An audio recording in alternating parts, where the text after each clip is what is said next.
toutes et à tous et bienvenue dans l'entretien du jour, un numéro consacré aujourd'hui à deux thèmes de l'actualité. Le premier, nous évoquerons les solutions concrètes pour lutter contre la déforestation en Afrique. Pour cela, nous reviendrons sur le sommet de One Forest Summit qui a eu lieu au Gabon au début du mois de mars. Nous évoquerons les pistes de solutions comme les foyers améliorés. Et puis le second thème sera celui du concept de la ville durable et du logement de qualité. En d'autres mots, comment habiter l'Afrique de demain avec des solutions concrètes. Et puis pour en parler, nous recevons un écrivain journaliste béninois. Il s'appelle Léonce Oumbadji. Mais aujourd'hui, la vie de Léonce Oumbadji a pris un tout autre tournant puisqu'il organise la Semaine des solutions à Paris en octobre prochain. Léonce Oumbadji, bonjour. Donc vous venez nous parler de la déforestation en Afrique dans le cadre de la Semaine des solutions. Bonjour Madame Elisabeth Boutet, merci de m'avoir invité sur votre plateau. Alors dites-nous aujourd'hui à votre avis pourquoi les forêts africaines sont des alliés de taille contre le réchauffement climatique?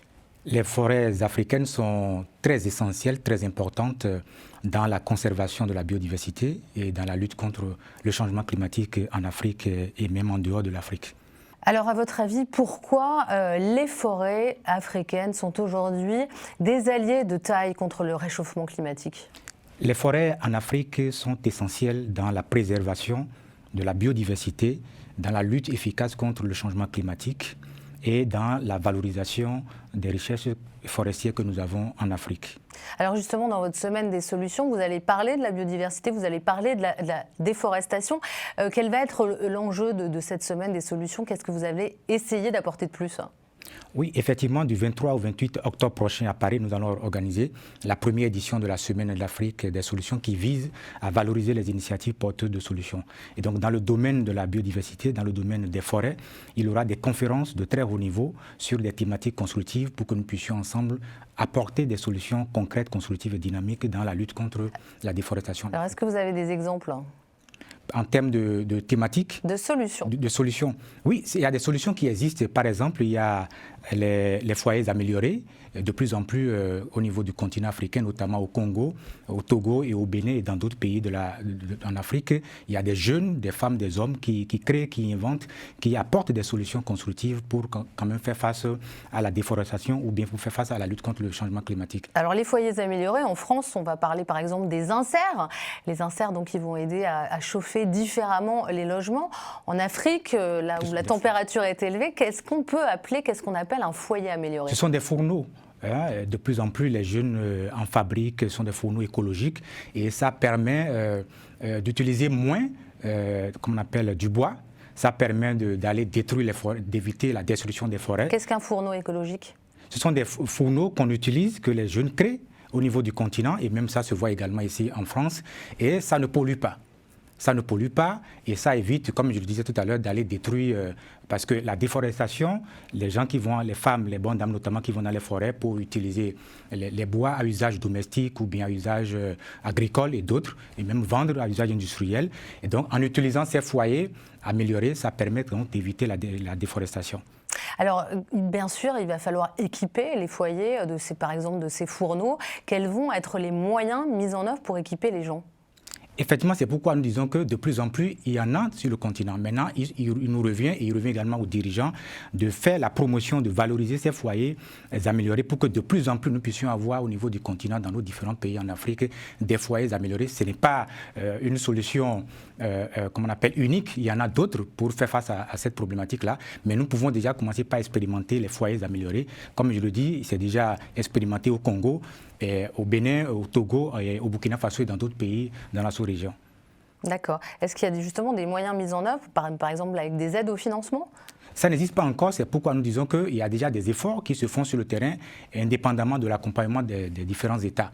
Et donc, il faut accompagner les jeunes qui créent, comme on appelle, ces foyers améliorés, pour leur permettre d'avoir du financement, d'avoir accès au financement pour pouvoir continuer à faire ce travail. Plus on aura des foyers améliorés sur le continent, moins il y aura la déforestation.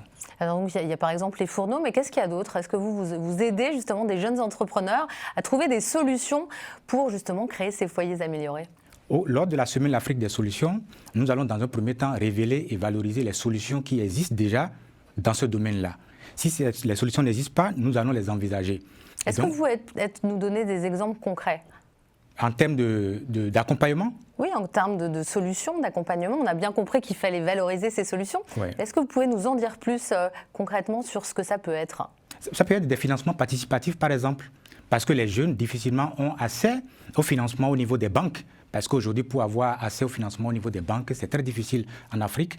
Et donc, nous pouvons mettre en place des financements participatifs pour que, lorsque nous aurons des projets constructifs, dans ce sens-là, que nous puissions voir comment financer les jeunes chaque année dans le cadre de la Semaine l'Afrique des solutions, pour que nous puissions avoir des solutions. Les solutions en Afrique, ça existe. L'Afrique, ce n'est pas que des problèmes. En Afrique, il y a aussi des solutions constructives, dynamiques, qui apportent des réponses concrètes et concluantes à des problématiques qui existent dans ce domaine-là. Justement, revenons sur le One Summer Summit au Gabon. On a accusé un petit peu le président Ali Bongo de vouloir redorer son image. Mais en dehors de ce greenwashing, est-ce qu'à votre avis, il en est sorti quelque chose de positif? Et quoi, à votre avis? Bon, j'avoue que chaque année, il y a toujours des sommets, il y a toujours des conférences qu'on organise en Afrique sur des problématiques qui concernent l'Afrique, en Afrique ou en dehors de l'Afrique. Et on constate que à chaque édition, à chaque conférence, c'est toujours les mêmes problématiques. Et il y a des engagements qui sont pris, mais le constat, il est là, il est factuel que la plupart du temps, ces engagements ne sont pas respectés. Si nous prenons le cas du sommet de Libreville, par exemple, il y a fondamentalement un budget de 100 millions d'euros adopté pour pouvoir encourager les différents États à favoriser la conservation des forêts. Il y a aussi les entreprises qui sont engagées pour pouvoir créer 10 millions d'emplois à l'horizon 2030. Et tout ça, ce sont des engagements. Mais la véritable question de savoir, est-ce qu'ils seront tenus? Donc, wait and see, comme on le dit, et pour que nous estimons que c'est vrai, les gens peuvent continuer à organiser les conférences et tout ça, mais il faut des actions concrètes pour que nous puissions vraiment protéger la nature, l'environnement en Afrique.